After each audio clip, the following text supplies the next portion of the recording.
In this video, I'm gonna be showing you how to fix iPhone screen zoomed in stuck in iPhone lock screens. As you can see, I can't unlock my iPhone, my screen not working, stuck.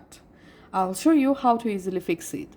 All you have to need to turn off this zoomed in problem, use your 3 fingers and double tap on your screen just like this, and your zoom mode will be automatically disabled just like this.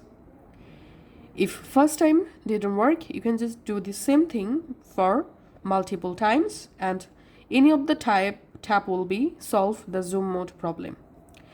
And if you still not can't solve it, you can just use your 3 fingers to simply scroll up, down, left and right your screen. Then you have to type your passcode.